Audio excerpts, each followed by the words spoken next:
The principal said my son's panic attacks were attention-seeking behavior. Principal Garrison called me at work on a Thursday afternoon. Mrs. Thornton, your son had another episode today. Third one this month. I need you to understand that we can't keep disrupting class for his dramatics. Other students are trying to learn. My hands tightened around the phone. Dramatics? My son was hyperventilating in the bathroom. His teacher found him on the floor. Garrison's voice turned cold, which is exactly what someone seeking attention would do. Choose a public location, make a scene. I've been in education for 23 years. I know manipulation when I see it. Your son needs discipline, not coddling. I left work immediately and drove to Riverside Middle School. Found my 12-year-old son Liam sitting in the nurse's office, his shirt soaked with sweat, his hands still trembling. The school nurse, a woman named Valerie, looked worried. He couldn't breathe properly. His heart rate was over 140. This wasn't fake. I pulled Liam into my arms and felt his whole body shaking. His face was pale and his eyes were red from crying. This was the third time in 2 weeks he'd called me from school, terrified and unable to calm down. I took Liam to his pediatrician the next morning. Dr. Foster ran tests, asked detailed questions about his symptoms, and reviewed the patterns I'd documented. These are classic panic attacks. The hyperventilation, rapid heartbeat, feeling of impending doom, physical trembling. Your son has an anxiety disorder that needs treatment. She wrote a referral to a child psychologist and prescribed short-term anti-anxiety medication. Schools are legally required to accommodate diagnosed mental health conditions under Section 504, get him evaluated, and document everything. I thanked her and scheduled the psychology appointment for the following week. When I called the school to explain the diagnosis and request accommodations, Garrison's secretary said he was in meetings all day. I sent an email with the doctor's note attached, explaining that Liam had a diagnosed medical condition requiring support, not punishment. Garrison replied 2 hours later, "One doctor's opinion doesn't change my assessment. Your son is manipulating you and his teachers. He needs behavioral consequences, not medical excuses. If these disruptions continue, we'll need to discuss alternative placement." The threat was clear. Stop seeking help for my son, or they'd try to remove him from school. I printed the email and added it to my growing documentation folder. The psychologist, Dr. Nina Alvarez, spent 3 hours evaluating Liam the following week. She used standardized tests, interviewed him extensively, and reviewed the incidents from school. Her report was 14 pages long. Liam met full diagnostic criteria for generalized anxiety disorder and panic disorder. His attacks were involuntary physiological responses triggered by stress, not behavioral choices. The report recommended immediate accommodations, including access to a quiet space during attacks, permission to leave class when needed, and regular check-ins with the school counselor. Dr. Alvarez called me after sending the report. "I've worked with anxious kids for 15 years.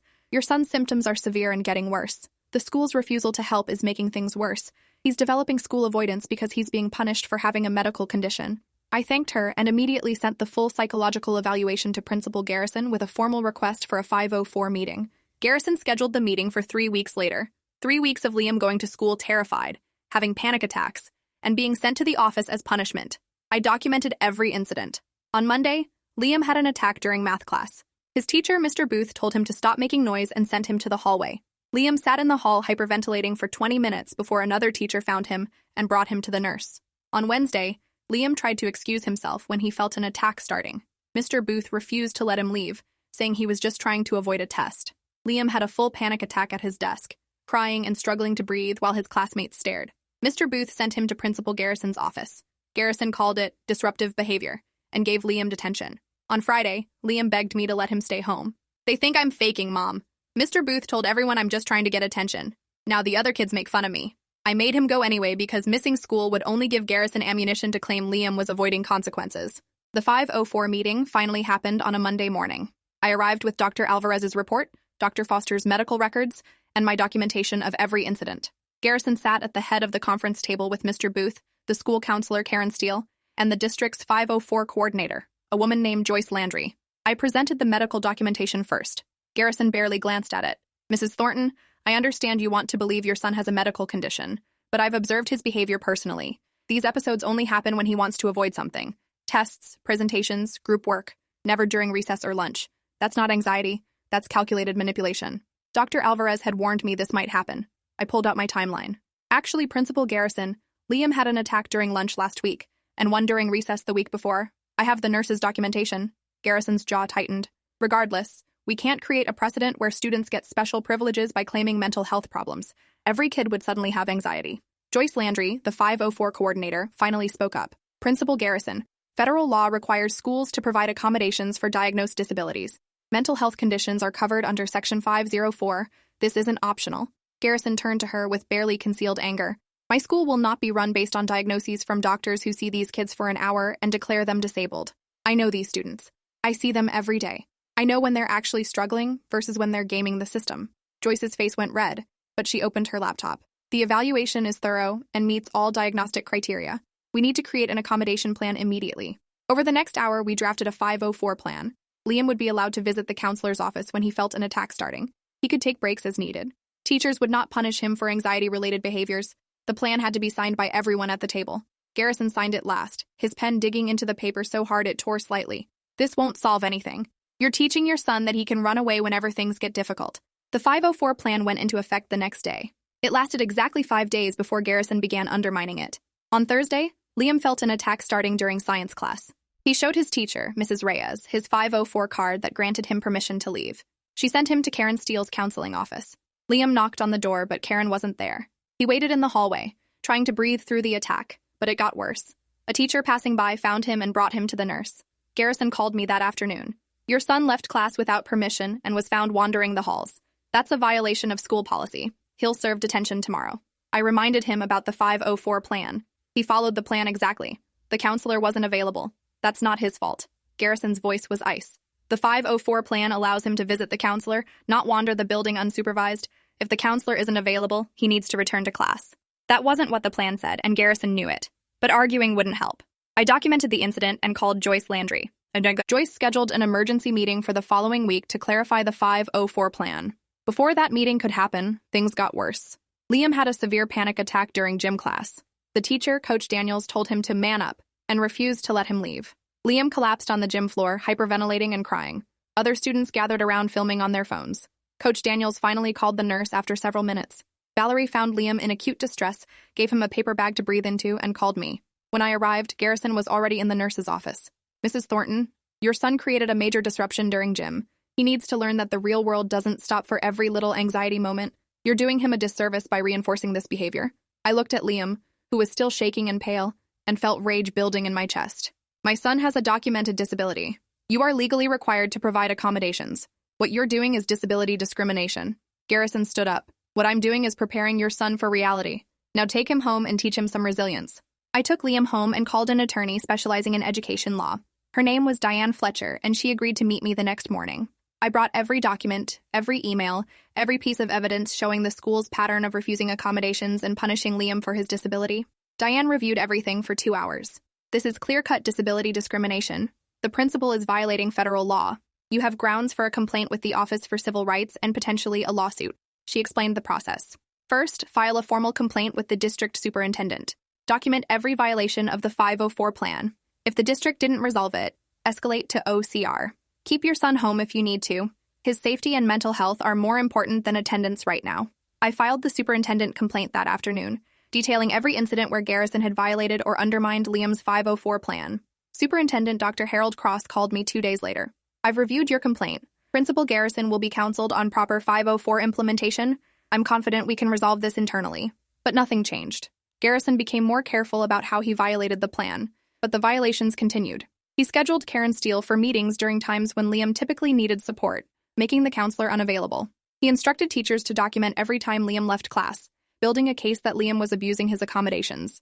He sent letters home about Liam's excessive absences from instruction, framing his use of accommodations as problematic. Meanwhile, Liam's condition deteriorated. He started having panic attacks at home, anticipating the next day at school. He had nightmares about Principal Garrison. He begged me to let him switch schools or be homeschooled. Dr. Alvarez increased his therapy to twice weekly and adjusted his medication. This isn't working because the trauma is ongoing. Every day he goes to that school, he's being re-traumatized by adults who don't believe him. I enrolled Liam in online school for the remainder of the year. Garrison sent a letter threatening truancy charges. Diane Fletcher responded with a letter explaining that removing a student from a hostile environment while pursuing legal remedies was protected. Garrison backed off. I filed the complaint with the Office for Civil Rights in February. The investigation took 4 months. OCR investigators interviewed me, Liam, Dr. Alvarez, Dr. Foster, and multiple school staff members. They reviewed all my documentation plus school records I hadn't seen. The investigation report arrived in June. It was 53 pages long. OCR found that Riverside Middle School had systematically violated Liam's rights under Section 504. Principal Garrison had failed to implement the accommodation plan, had retaliated against Liam for using accommodations, and had created a hostile environment based on disability. The report documented incidents I didn't even know about. Garrison had told other staff members that Liam was faking and encouraged them to ignore his accommodation requests. He'd made comments in staff meetings about coddling students with mental health issues. He'd even told another parent that students claiming anxiety were just too soft for the real world. OCR ordered the district to take corrective action immediately. All staff must receive training on disability rights. Garrison must be removed from all involvement with Liam's education. The district must compensate us for therapy costs and the online school tuition. Dr. Cross called me the day after the OCR report was released. Mrs. Thornton, I want to apologize personally. The district failed your son. We're taking immediate steps to ensure this never happens again. Principal Garrison is being placed on administrative leave pending further review. 3 weeks later, the district announced that Garrison had retired. His retirement was effective immediately, mid-year, which everyone knew meant he'd been forced out. I felt vindicated, but also exhausted and angry that it had taken so long. Liam started 8th grade at a different middle school that fall. The principal there, Dr. Morgan, met with us before school started. She reviewed Liam's 504 plan personally and introduced him to the school counselor. She gave him her direct phone number. If you ever feel unsafe or unsupported, you call me immediately. Every student deserves to feel safe at school. Liam thrived at his new school. His panic attacks became less frequent. He made friends. His teachers treated his anxiety as a medical condition, not a character flaw. By the end of 8th grade, he'd gained confidence I'd never seen before. He joined the debate team, made honor roll, started talking about high school with excitement instead of dread. The district settled our lawsuit in December. The settlement included compensation for damages, therapy costs, and legal fees. It also required the district to create a mental health support program at every school and to train all administrators on recognizing and accommodating anxiety disorders. Diane Fletcher told me the settlement was larger than typical because OCR's findings made the district's liability clear. They couldn't risk going to trial. I used part of the settlement money to start a nonprofit supporting families navigating special education and disability discrimination. Other parents started contacting me, sharing stories of schools dismissing mental health conditions and punishing kids for symptoms they couldn't control. The problem was bigger than just Garrison, bigger than just our school. It was systemic, built on outdated beliefs that mental health struggles were character flaws rather than medical conditions requiring treatment. I testified before the state legislature about the need for mandatory mental health training for educators. Liam testified too, describing what it felt like to have a panic attack while adults accused him of faking. The bill passed unanimously. Within 2 years, every educator in the state had to complete mental health first aid training. 4 years after the OCR investigation, I ran into Valerie, the school nurse at a grocery store. She recognized me immediately and asked how Liam was doing. I told her he was thriving in high school, managing his anxiety well, planning to study psychology in college. Valerie's eyes filled with tears. I'm so glad. I felt helpless back then. I knew he was really suffering, but Garrison wouldn't listen to me either. I documented everything I could, hoping someone would eventually pay attention. I thanked her for being the one adult at that school who believed Liam. She'd been the only one advocating for him when everyone else treated him as a problem to be fixed through punishment. Her documentation had been crucial in the OCR investigation. We exchanged phone numbers, and she joined the advisory board for my nonprofit. Her insider perspective on how schools really operate helped us develop better advocacy strategies. She'd since left Riverside Middle School, unable to work under administrators who didn't take student health seriously. Now she worked at a school where the principal supported mental health initiatives and actually listened to medical professionals. Liam graduated high school with honors and a full scholarship to college. At his graduation party, he gave a speech thanking everyone who'd supported him through middle school. My panic disorder taught me that the loudest voices aren't always right, that standing up for yourself matters even when powerful people tell you you're wrong, that one person believing you can make all the difference. He looked directly at me. Mom never stopped fighting for me even when it would have been easier to just go along with what the school said. She taught me that I'm worth fighting for. I cried through the whole speech. Later, Liam told me he wanted to become a school psychologist. So many kids are going through what I went through. They need adults who understand that anxiety isn't weakness. I want to be that person for them. He'd turned his trauma into purpose, just like I had. The experience that nearly destroyed him had instead shaped him into someone determined to help others. He started college that fall, thriving in his psychology courses and volunteering at a crisis hotline. 5 years after filing the OCR complaint, I received an email from a parent in another state. She'd found my nonprofit website while desperately searching for help. Her daughter had depression, and the school was treating it as defiance. The principal kept suspending her for refusing to participate when she was actually struggling to function due to her illness. The parent felt alone and powerless, just as I had felt. I called her that evening. We talked for 2 hours. I walked her through the documentation process, explained her daughter's legal rights, connected her with an attorney in her state, and joined her first meeting with the school district as a phone advocate. 3 months later, she emailed me again. The school had agreed to provide accommodations. Her daughter was getting proper support. The mother was crying with relief. You gave me hope when I had none. You showed me I wasn't crazy for believing my daughter needed help. Thank you for turning your pain into something that helps other families. I printed that email and put it in my office. On hard days when the nonprofit work felt overwhelming, I read it and remembered why this mattered. The nonprofit grew. We served over 300 families in the first 3 years. We trained parent advocates, created resource guides, and built a network of pro bono attorneys willing to take disability discrimination cases. We held workshops teaching parents how to document violations and navigate the special education system. We pushed for policy changes at state and federal levels. The work was exhausting, but necessary. Every family we helped was a child who wouldn't suffer the way Liam had suffered. Every school we forced to change was a future student who'd receive support instead of punishment. Every educator we trained was a potential advocate instead of an obstacle. Liam worked with the nonprofit during his college summers, training new advocates and sharing his story at conferences. He'd become a powerful speaker, able to articulate the experience of being a child with mental illness in a system that didn't believe or support him. Educators listened differently when a young man stood before them describing the lasting impact of having his disability dismissed as manipulation. 7 years after the initial OCR complaint, Principal Garrison died of a heart attack. The obituary painted him as a dedicated educator who'd served Riverside Middle School for over 2 decades. It mentioned nothing about forced retirement or disability discrimination. Former students and families left comments praising his tough love approach and no-nonsense leadership. I felt nothing reading the obituary. No satisfaction in his death, no lingering anger. He'd been one person in a broken system. Removing him hadn't fixed the system, only removed one obstacle. The real work was changing the culture that had allowed someone like him to dismiss student suffering for years without consequences until a parent had the resources and determination to fight back. How many children had been harmed by his beliefs? How many families had given up because fighting seemed impossible? Those were the questions that haunted me, not Garrison's death. The system had failed long before he retired and would continue failing unless we changed it fundamentally. Liam graduated college with his psychology degree and immediately started his graduate program in school psychology. His research focused on educator attitudes towards student mental health and how those attitudes impacted accommodation implementation. His thesis documented that teachers who'd received mental health training were significantly more likely to implement accommodations appropriately and less likely to view anxious students negatively. The research gave us data to push for more comprehensive training requirements.